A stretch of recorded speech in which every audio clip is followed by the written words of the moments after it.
Assalamu alaikum rahmatullahi wa barakatuh, and welcome back to another edition or show with myself here, as you all know, and our resident brother over there in the green corner. I don't know what color, he's got too many there. So they're welcoming our brother again, who is, please introduce yourself. Obviously, Abdurraheem Green, and over there in the other corner is, of course, Dr.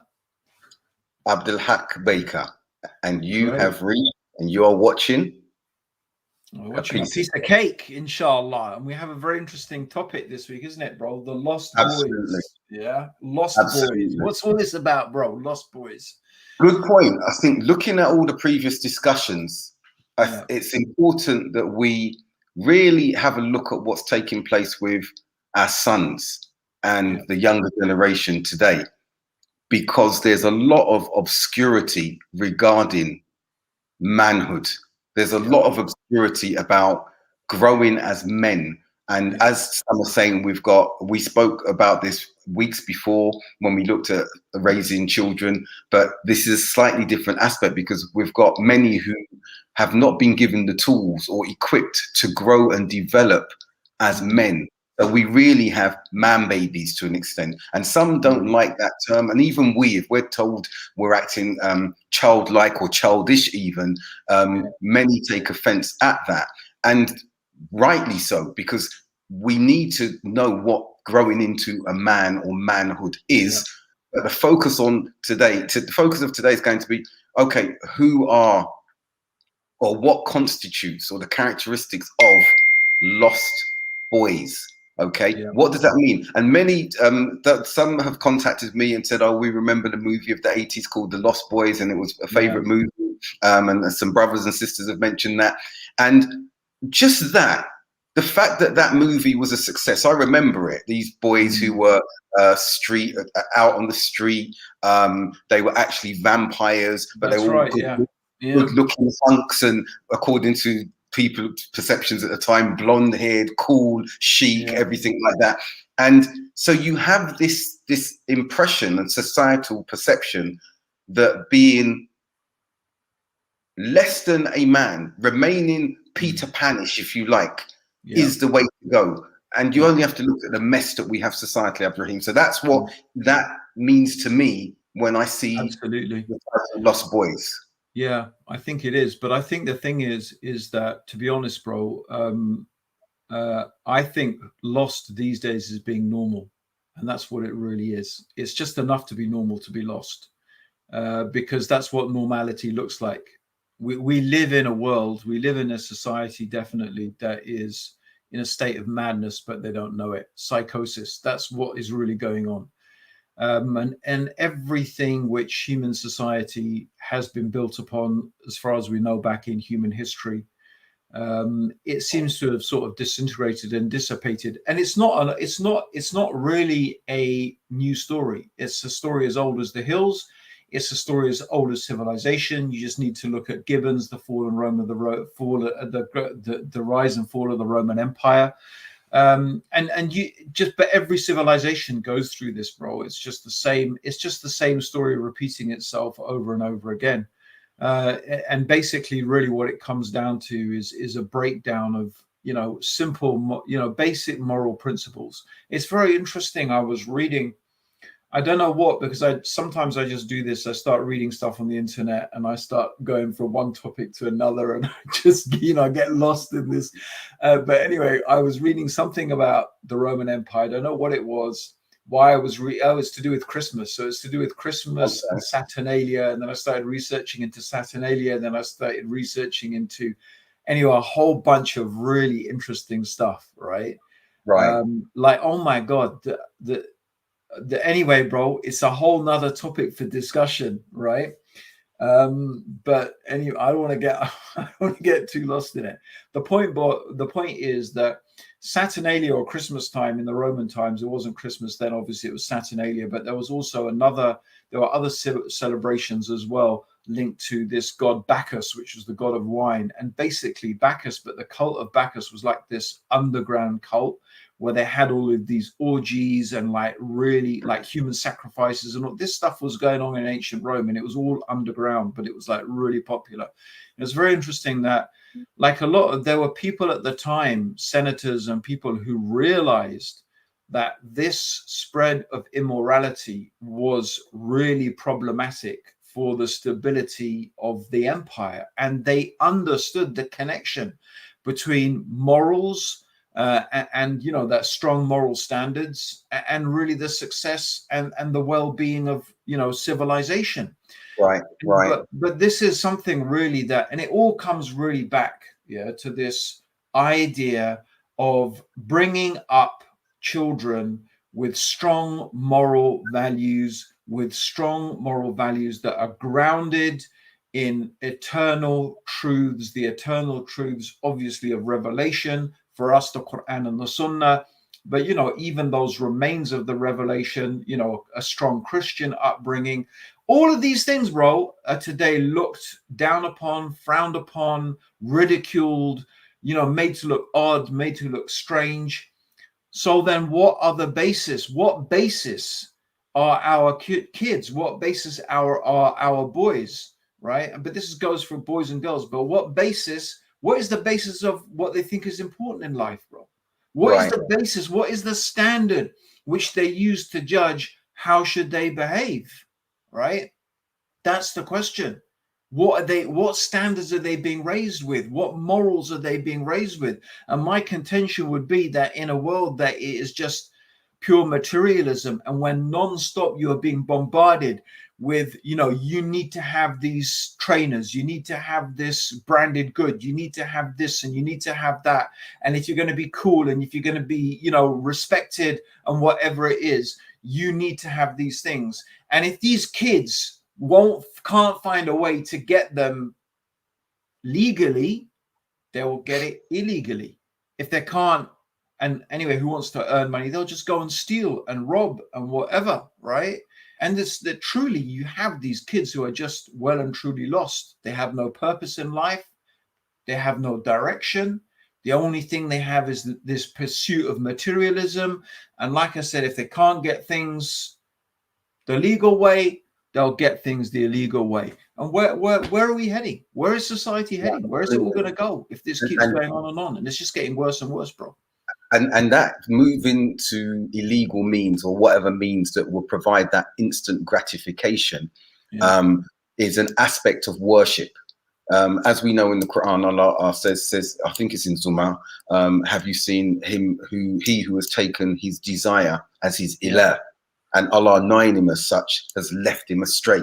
And then we also have the description of appointing a qareen, a devil, to a shayateen, to confound him or her with confusion, because they are now worshipping their desires, this instant gratification. So everything you said there, Abdurraheem, is really, really true. And as Fahima has said, and wa alaikum assalam, rahmatullah, to all our brothers and sisters who are attending and participating regularly. It's good to see familiar names and unfamiliar names, and to our non-Muslim guests as well. Welcome to all of you, mashallah. But as Sister Fahima has said, it's cool to be lost.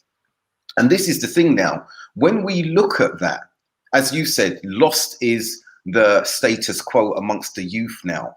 And when you try to provide them guidance, you're advising your son, you're advising your daughter, and they're frowning upon you. Like, no, let us be. We've got to find our way. You mentioned it last week and previous weeks, Abdurraheem. They say, our children say, we've got to find ourselves. You raised us as Muslims. We need to press the reset button and find out into ourselves.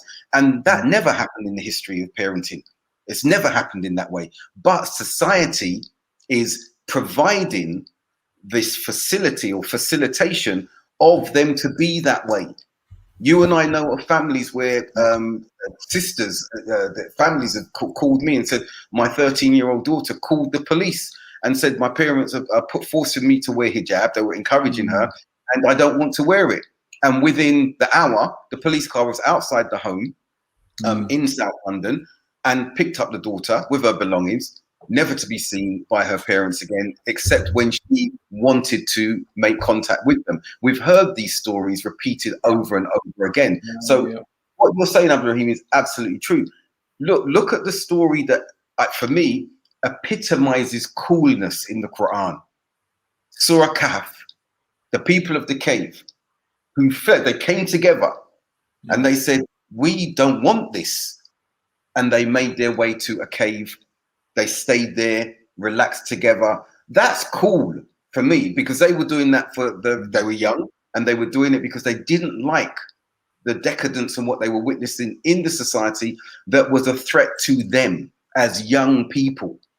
So I'm not saying that we want everyone to flee to a cave and in the spaces, but their premise was the deen. Their premise was worshipping Allah. And while I can't say that we should expect that, we are not of that category of people today. There must be a foundation upon which the youth are nurtured and taught, Abdurraheem. Everything you've said, just repeating in a different way, but that is necessary. So lost boys and even Muslims today, we've got brothers who are praying, sisters who are praying. Yeah. And they're practicing the deen, alhamdulillah, but they want an element of that bad boy, bad girl impression. The way some of the young people come to me, or people who've heard about my past or me and everything, and oh yeah, you know what, we really like how you were and everything like that. So do you? Because I came to the deen. I left what I was doing to come to the deen. I wouldn't go back to being in that way. That doesn't mean you become uncool when we embrace the deen. You can be cool and on the deen. Many are like that, mashallah, tabarakallah. But when you're trying to follow something that is antithetical to your fitra, and you're doing that knowing that society supports that and not your religiosity, this is the challenge that the young boys, young men, young women, young girls are facing today. And today, I think the discussion is around describing that before addressing it, inshallah. Yeah, I mean, it is, bro. And I think the thing is that there's this, certainly in the West, and I think that some of these things that we are discussing and some of these things that we are, we're experiencing as parents and the youth and so on and so forth, I think they actually in many ways are almost particular to the West and what is dominant in the Western world. And it's interesting that in a way, it may be that, we often think that, oh, why is the Muslim world so backwards? But it may not necessarily be a disadvantage from some perspectives, right? Because when you live in a very, very comfortable, like when I say comfortable, when your life is super comfortable, then, it produces this distortion of reality. And in fact, where's the adventure? Where's the stimulation? Where's the excitement? Like, again, a lot of young people, especially young men, I think young men, they need that. They need that adventure. They need that excitement. They need to be challenged. I think it's really just really important. And you can understand for thousands and thousands of years of human history, that's what young people have done. And like we've discussed it before, how, in many societies, there are these rituals that, a man goes through in order to move from childhood into manhood, right? The manhood ceremonies, right? It's interesting that even in ancient Rome, they had a form of manhood ceremony. I think when the boy became a man, he went through certain things and he wore a toga, which a particular type of toga, which illustrated that he was now a man, right? Like we have nothing like that. Right, we have this exactly what you began with, this delayed adolescence. It's almost as if people are, 37 years old and they're still kids, right? They're still behaving like kids, and it's looked almost as a good thing, right? Like you like forever young, like exactly what you said, bro. It's like this Peter Pan complex, bro. It's like this, this endless child, and really, bro, some people like literally they're 40 years old, they're still living in their mum's house, they're still playing computer games, they have no solid job, right? Just a bit to earn a bit of cash, not married, can't have a stable relationship. It's basically computer games, movies, porn, shisha, eating out, chilling with friends. This is their life, bro. And this is not just a few people. This is a lot of people. And there's no challenge. There's no challenge. There's nothing to motivate them, nothing to challenge them, right? And obviously some do still feel drawn. So that is that, it's almost that, what is it? That sort of urge to rebel, right? It's the urge to rebel, because like, I do think there's still this drive within adolescence to do something different from what, everyone around them is doing, which is not in and of itself a bad thing. What's bad is that society doesn't have a way for this energy to be channeled in a constructive direction, bro. That's the real problem. And I include, by the way, Muslims, societies, Muslim families. How do they challenge this energy? How do they challenge this, this drive that teenagers, that kids have, right? When they go through that adolescence, that super energy, that vigor of youth, as the Prophet said, the 2 feet of the son of Adam will not move until it asks about 5. And one of the things the Prophet said is your youth and what you did with it, because youth is a time of energy. It's a time of vigor when you can achieve so much. But what are they achieving? Nothing, bro. Nothing. Absolutely. And they're not concerned about achieving anything. And Matteo mentioned a statement there, which, if Hassan can put that back up, which I think fits into what you're saying. Consumer culture extends childhood in order to keep captive consumers. And the consumers want to be captivated. They want to remain within that bubble, within that matrix, within that paradigm. And my question is this, though, Abdurraheem. Looking at that and looking at recent parties that we saw taking place in some of the countries out here, Saudi and everything, I'm hearing the people express themselves. Looking at that, how do we resist or challenge? You know what, bro? I have to say something, bro. I have to, because I've been literally, bro, I watched this clip, of this DJ, And look, I'm going to be, this may sound a bit controversial, right? For me, the big issue is not the rave, it's not the music, I can sort of get that, right?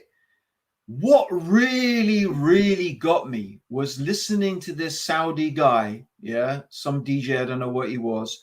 He's saying, he basically thought this was progress. We are a modern nation. This is modern. This is progress, right? And I thought, you know what? It's not the music that's really dangerous. It's not that other stuff. It's dangerous that you think that this is progress. That's what's really dangerous. You are mad. How do you think this is progress, right? Like, be honest, say, I just want to have a dance and have a good time. But you think that's progress? You think that that's moving forward? That's not moving forward. That's not going to move your society, forward in any way, shape, or form. That's crazy if you think that.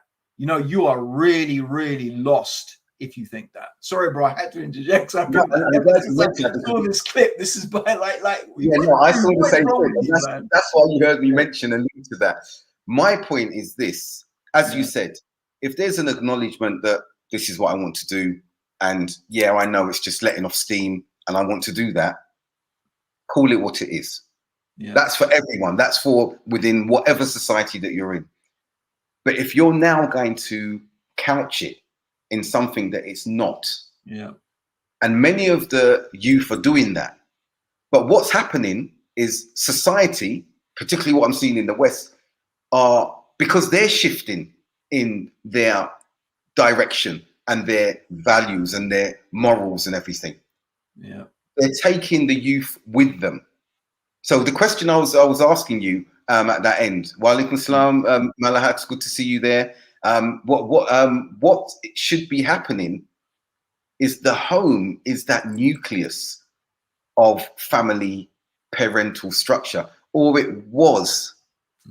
Let's be clear, Abdurraheem, you and me, even in Muslim households in the West, that is no longer the case. We can't just blame industrialization and absolutely. That's centuries ago. We're talking about now the pull of society on the young is unprecedented. Yeah. And the diminishing of parental roles and responsibilities is unprecedented. And the state has taken more of the rights of parenting because there's certain things we cannot do. And our children are aware of those, and they move into that. Once they've moved into that, Abdurraheem, the society only encompasses or engages with them to a certain extent. And there's this vacuum between society and the parental home and the family home. And in that gap is where we're seeing that plummeting of hedonism, where we're seeing, and the thing is that hedonism, people are daring each other to see how far you can go. As you know, we can't speak about certain things now.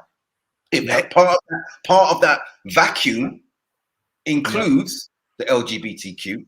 It includes normalization of drugs, hard drugs as well. It includes the liberalism with which people are fornicating and enjoying each other's bodies and not understanding the psychological and emotional results or responsibilities and effects of that. All of that's taking place within that vacuum, and society has willfully left them in there. They've pulled them from the family home, deliberately so, and then they've left them in there because that's a safe place to be for society to control them. They continue to throw things in there. And as Matteo said, you've got willing participants who know nothing else.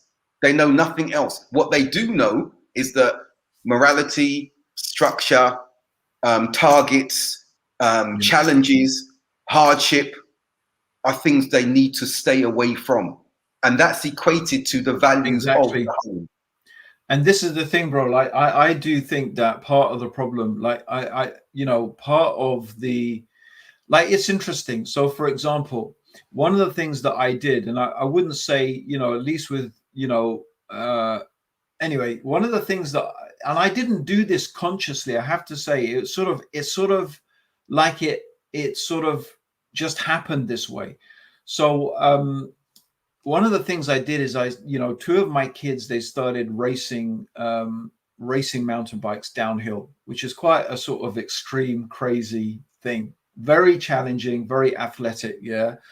And it was very interesting, bro, having a conversation with many of the parents, because, like, the kids obviously couldn't do this without huge support. And it was a big financial drain. It was a huge drain on my time, on my energy, right?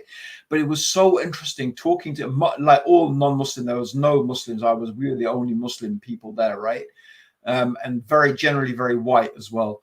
But like, it was so interesting talking to the parents, and the thing that I heard again and again and again from mostly the dads, because it was mostly the dads taking their kids, and this is boys, the dads of boys and girls, both boys and girls racing, was that we would much rather our kids were doing this than taking drugs, getting into trouble, committing violence, right? They understood that for them, this was something that they were giving their kids that was keeping them away from, and it was giving them direction. And to be honest, the kids will put everything into it, blood, sweat, and tears. It's really challenging. Like, you have to train, you have to diet, you have to build your skill.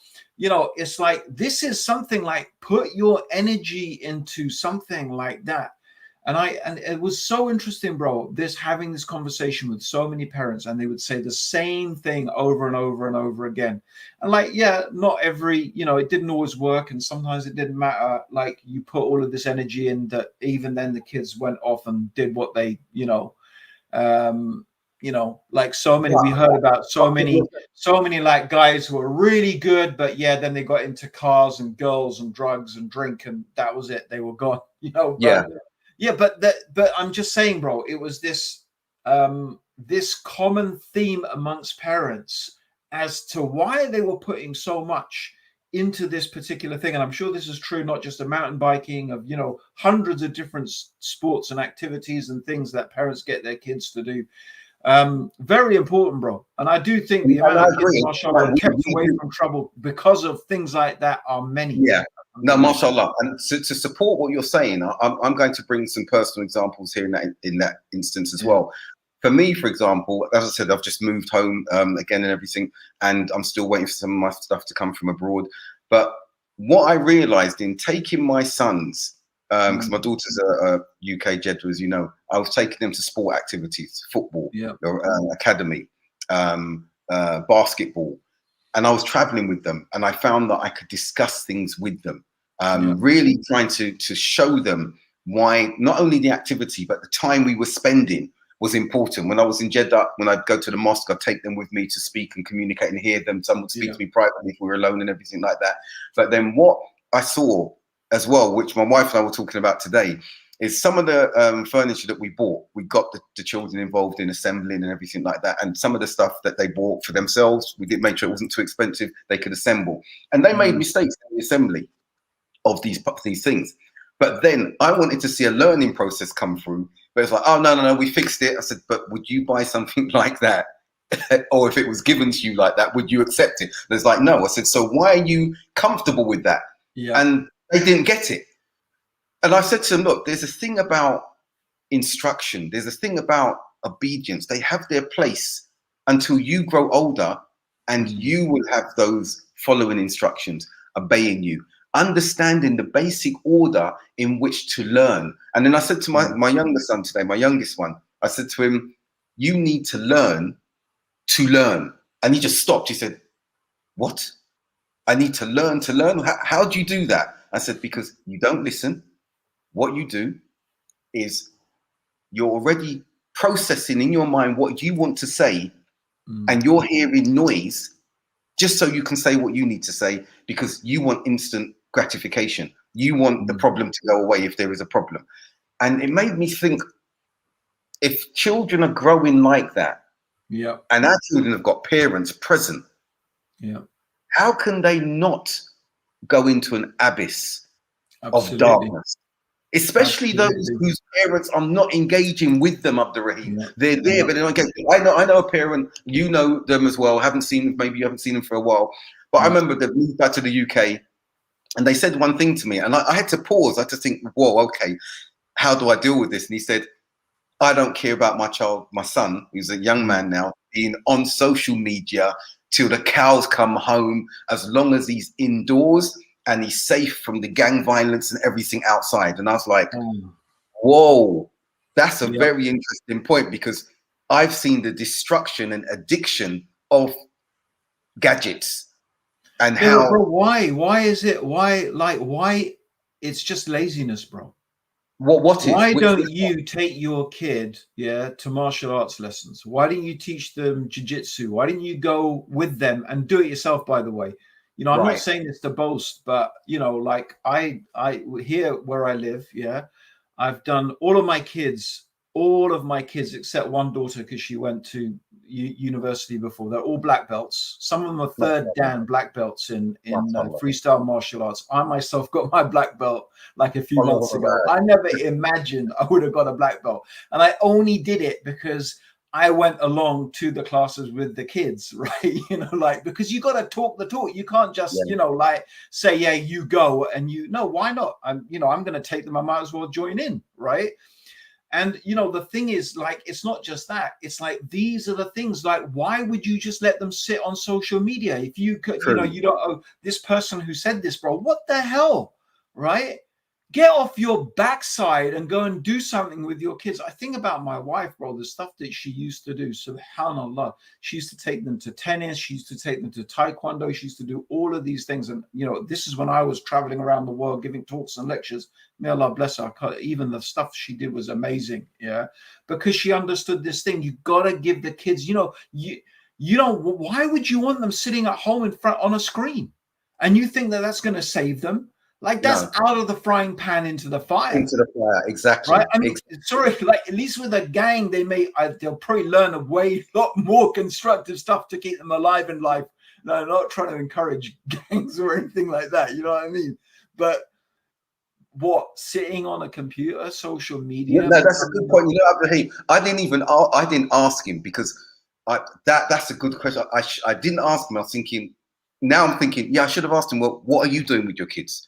but I didn't ask them that. So it can't be, it's either this or it's either that. We've got to be the ones, if we have that engagement with our children, to help them negotiate through these challenges. So, for example, look, Abdurraheem, you said you did martial arts. Good on you, martial arts. But next time we're in Brixton, you can stroll with me down the darkest parts and everything. Yeah, we'll do that together because you know South London quite well. Now you're a black belt. But what I'd say also, what I did as well, I thought when I was in Saudi, I saw there weren't many activities for the children. So some brothers and I, we started our own football academy. We had started a league, different league. All of this we did, taking my children every weekend. I was exhausted by Abdurraheem because come back from work, I'm working 6-7 days a week. But I saw what it was doing with regards to their benefit, their psychological, emotional, and physical benefit.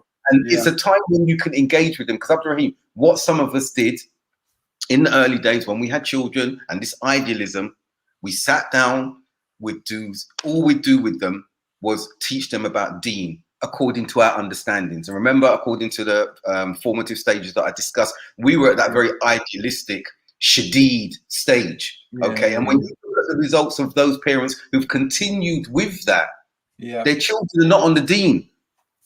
And there's psychological issues there.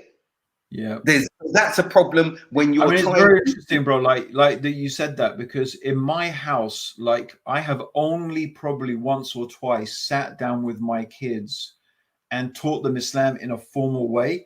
Obviously we talk about Islam and the deen the whole time, but it's not like we talk about it in the sense that we're giving them a talk. It's just part of how we live our life, right? So they actually know a lot of stuff, but they know it from the way we live.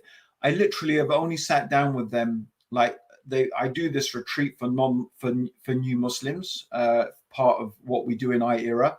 And so I've invited my family's come along and the kids have attended that. And because I haven't had a chance with my youngest lot, I sat down, but otherwise, like, actually they're really thirsty for Islamic knowledge. So when I do it, bro, it's like they really love it because I don't give them too much of that formal stuff. And that's again, it's a sort of reverse psychology, bro. You understand? It's like if you're just forcing it down them the whole time, it's like, oh man, when is he going to shut up?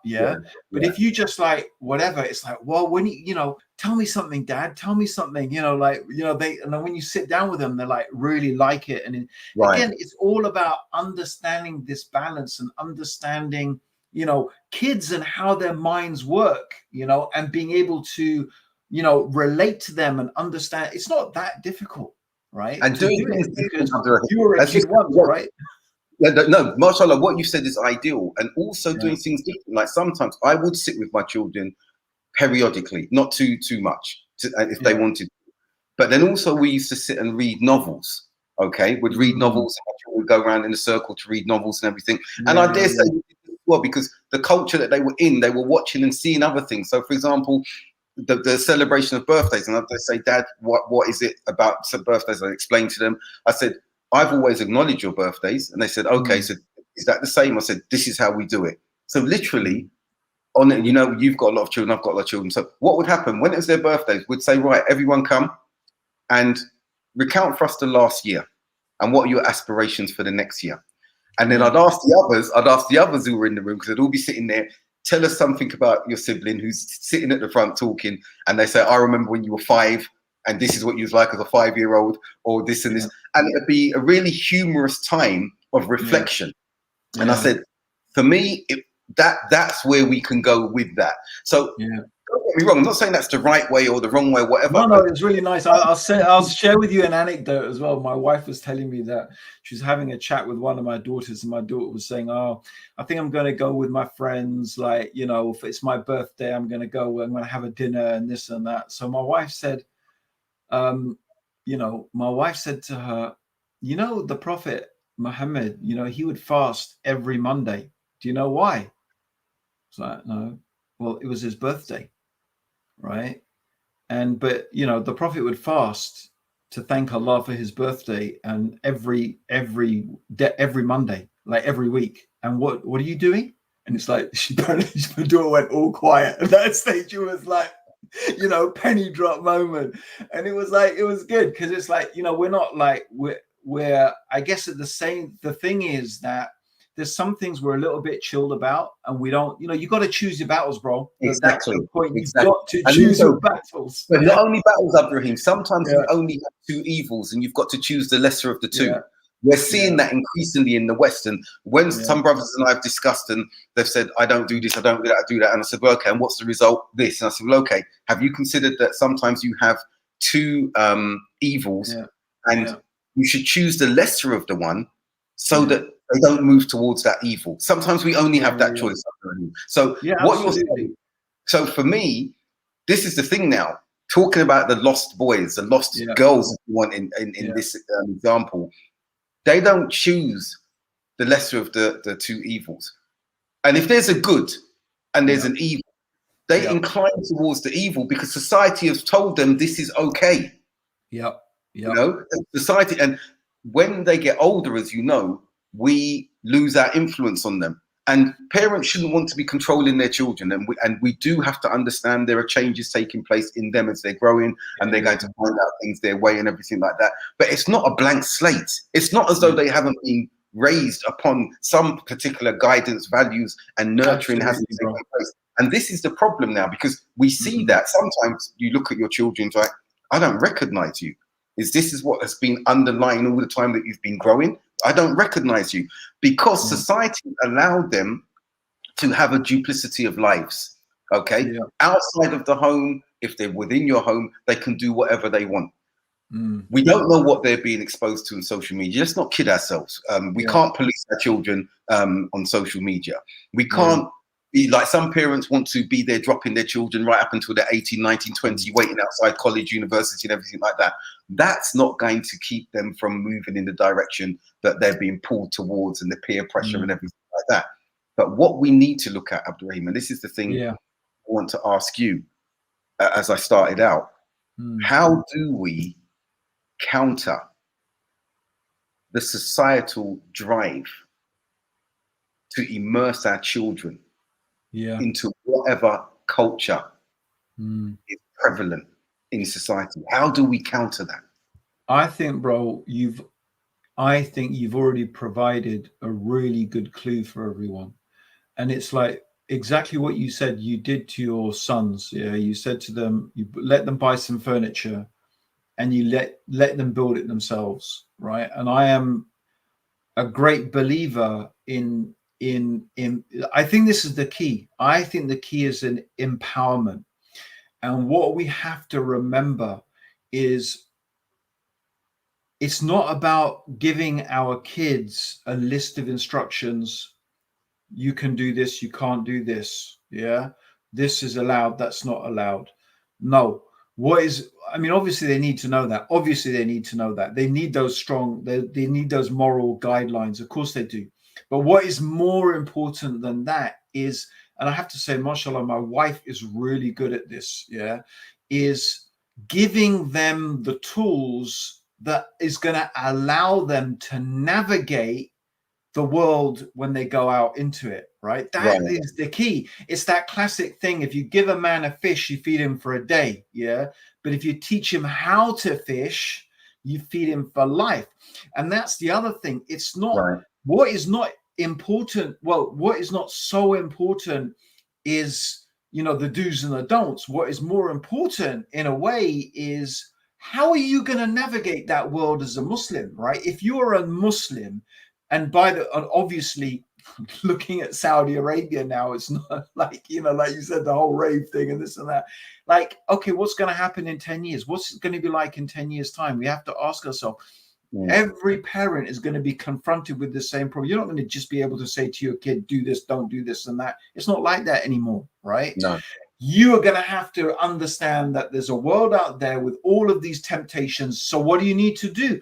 You need to train your kids to resist temptation. You need to teach them to delay gratification, not to be worshippers of their desires, not to just do whatever they want, when they want, as they want, how they want. You need to, and that is more important than ever, right?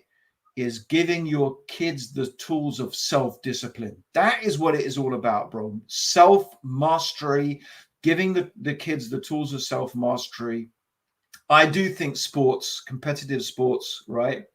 Absolutely. Some more than others, Absolutely. really help with that. Again, like, I'm not trying to, push a particular sport, but I think in the case of a sport that is, and like, okay, football is great because it's, in a sense, like, you learn to work as a team, and that's very important, no doubt, right? Working as a team is a key part of where we want to be in the future. But you also need something that is really focused about you as an individual, where you need to learn to be very disciplined. It doesn't need to be a sport, but something where those kids are going to learn that element of self-discipline, of delayed gratification, that, yeah, in order to achieve something greater, I know I have to give up something I want right now, but it's going to be worth it, because on what I'm going to get at the end is going to be worth it.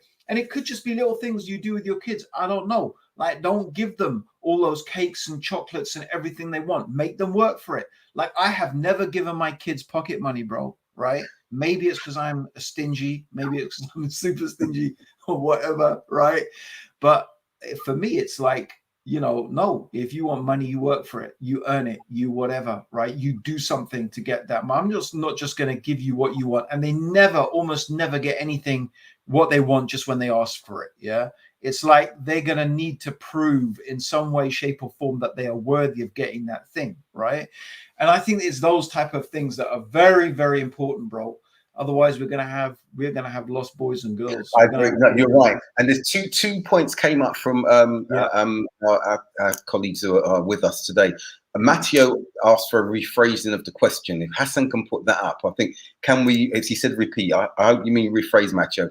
How do we provide youth the navigational skills that counter the societal drive to secular utilitarian materialism? Brilliant question, Abdurraheem. You addressed that, I think, and that's the more articulate way, Matteo. Thank you for phrasing that. But also there was the questions, the point of Tawheed, instilling Tawheed. Hassan, if you can put that up as well. And I want to touch upon that. Yes, Boshiba Umar, Tawheed is the most important. Okay, but one thing we've got to be careful of in looking at this is not in it being taught in a rigid, monotone that we saw when we became Muslims. And it is very important. It's vitally important. It's the heart that beats within the body, pumping the blood through our veins and arteries and everything. But when it's taught in a way where and I like using this term, Abdurraheem, when it's taught in a way that's theoretical and abstract and it's not actualized, okay? It doesn't have the same effect. It becomes an academic exercise. And if you ask someone, okay, memorize the 99 plus 1 names of Allah, they do it. How do you actualize that? How do you become cognizant of these aspects of Tawheed?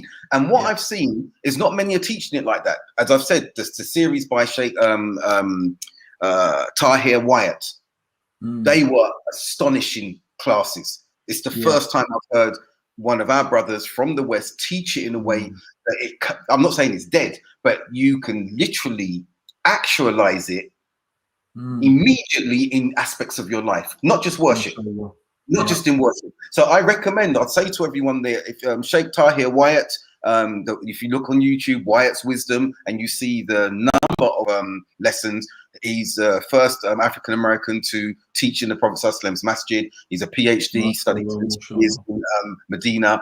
I love him for Allah's sake. His knowledge is profound, but him teaching to the community at a level and in a way that when you walk out every day, when you're in prayer, when you're saying Allahu Akbar, and you think about what that means, when you're seeing that he is Ar-Rahman and you're looking at the world and the rahmah that he's extended and what that means.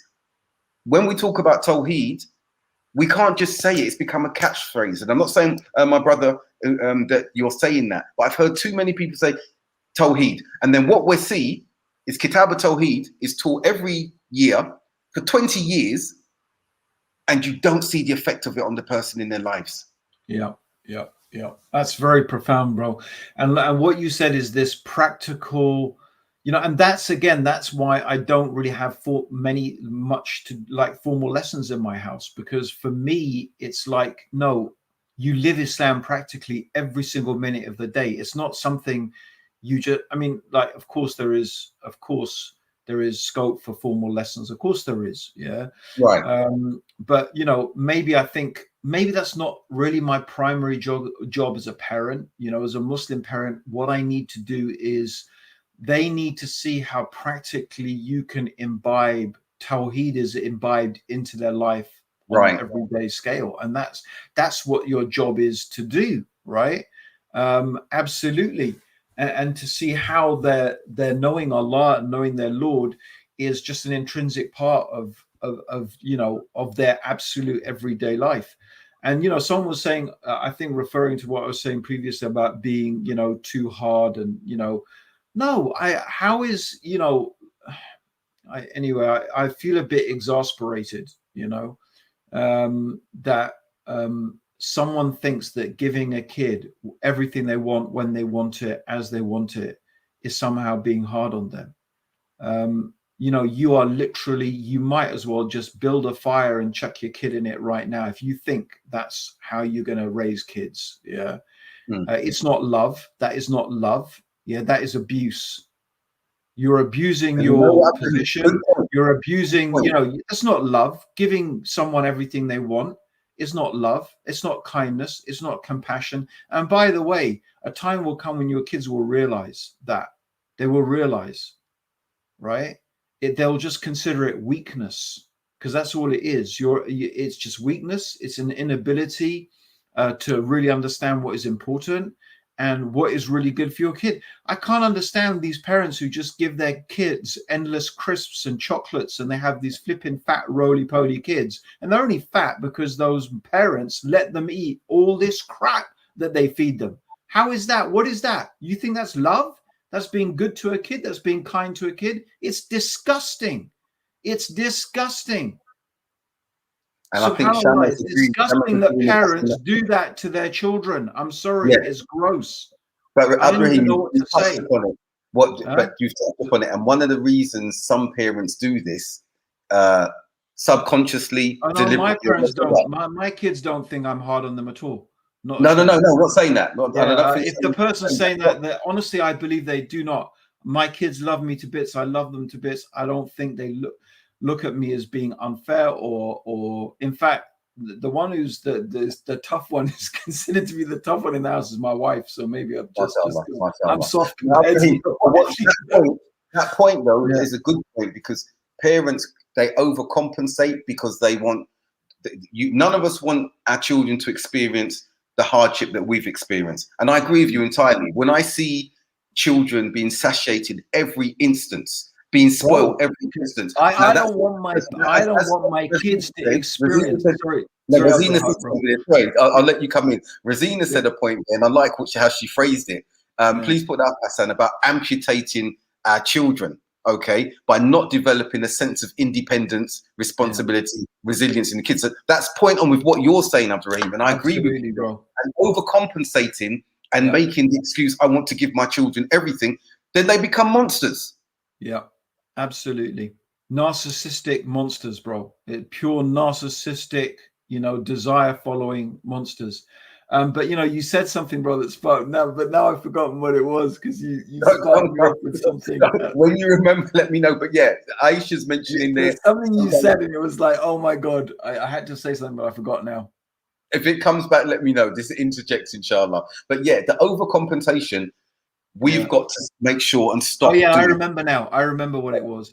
Yeah, I'm almost the opposite, bro. Right? In a sense that I'm almost the opposite, because it's like so what you were saying is that you don't want your kids to go through the hardship that you went through, but in fact, in a sense, the hardship that I went through was probably because my parents were almost too chilled with me, right? And they were almost too relaxed with me, and they maybe spoiled me, although they didn't really spoil me. But from my point of view, although I've had very, very little criticism of my parents' parenting, I think they were really, really good parents. And I mean that seriously. I think they did a great job. But I think if there was one weakness, it's probably they were too generous and too nice to me, right? And that's, so I mean, like, you know, my dad was very generous. He gave me a really good, nice allowance. personally, if there was a mistake, I think that was his mistake, right? I think it's more important for kids to go through some type of hardship and go through some type of difficulty. I suppose I did, because I went to a private school and that was pretty horrific. Yeah. And I had to cope with a lot of stuff that I didn't, my parents weren't around. Yeah. So I wouldn't want to put my kids through that. But yeah, the whole thing of like, no, like it goes back to what I was saying. My kids don't get stuff readily, materialistic things readily from me, not that easily. Yeah. They have to sort of work for it. They have to think it through. So like, yeah, I think almost in a sense, you're right. You're right in what you're saying, but I sort of take it almost in the opposite direction, if you know what I mean. What's interesting though, what you said is interesting, because you said about private school, and I'm glad that you said that, because for many, they may be saying, what do you mean it was a hardship going to private school? It's horrific. It was go to private school. Yeah. This is it was a boarding school. I was taken away at 9 years old, 10 years old. I was taken. I spent most of my life away from my parents. It's sleeping in a dormitory, with other kids, no parents around, no mum and dad to go back to at the end of the day. That's it. You're on your own at the age of 10. Yeah. That's why it's important. Abdurraheem, that's why it's important, because the perception, as you know, of private education, boarding school, rich kids, white privilege. So you highlighting that, I think, is very important. Also, though, I think in looking what's being said by some of the comments that are coming up, it is down to perceptions. And you're right, Abdurraheem, with regards to giving your children everything. But when you've had or faced affluence, relative affluence, when you were younger, and through the split, the divorce, and the separation of family, you're plunged into a poverty that you never imagined you would see. So when you see some of the people, and we're talking 70s, 80s, it doesn't matter what era you're living in, you're seeing people not knowing if they're going to eat at the end of the day. Seeing the mother, because many of the children are being raised by the mother, as Nilofa has said, the single parenting. And sometimes the mother cannot control, especially if it's boys and girls as well, what is happening with them beyond the home, their development. We've seen bro, this is a whole topic now. Those children, from the moment of, I'm not saying that it's a lost cause, but from the moment the family unit has broken down and there's no male figure in the home, I'm telling you now, personally, I know what it's like to be lost. I totally listen. That's a whole nother topic, bro. That loss, Abdurraheem, stays with you. And I'll share this much with you. When my father came to visit us one day, he was abroad, living abroad. He came and sat with us as adults, and I could see that my younger brothers from his subsequent marriage, he shared some letters that they'd written and everything, and I sat there really quietly. And it was really, they're praising him, extolling his praises, everything like this. And then so I thought, I'm going to write to him. And I wrote a letter to him. And when he visited, I saw he was silent, and he was quite shocked, because I wrote in that letter, I contrasted it with my brothers who were secure. And I said, my life, Dad, and we're talking about lost boys, my life has been like a ship in the middle of the ocean, in the darkness of night, the middle of the night. You cannot see the horizon. You cannot see the horizon of any country. You cannot see any land. You cannot see anything. You're just in this ship. You've got no anchor to stop the ship. You've got no direction that you're actually going in. You're just in this ship with black waves around you. Nothing, not even to see the moon at night. And you are drifting. And I said to my dad, that's how I described it. I was a bit more articulate in writing, but I said to him, that's how I felt. This is your son speaking. This has been my upbringing without a father figure. That's how lost I felt. So then when we become parents now, we don't know how to be fathers. We've got no experience of that. We've got no experience of that. So in that instance, when you become a parent, and you're struggling in relationships, not just with your wife or whatever, you get on with your wife, but you're struggling to be a father. So let's be clear, that lost boy complex continues with many fathers in relationships, because they're ill-equipped to deal with children. They don't know how.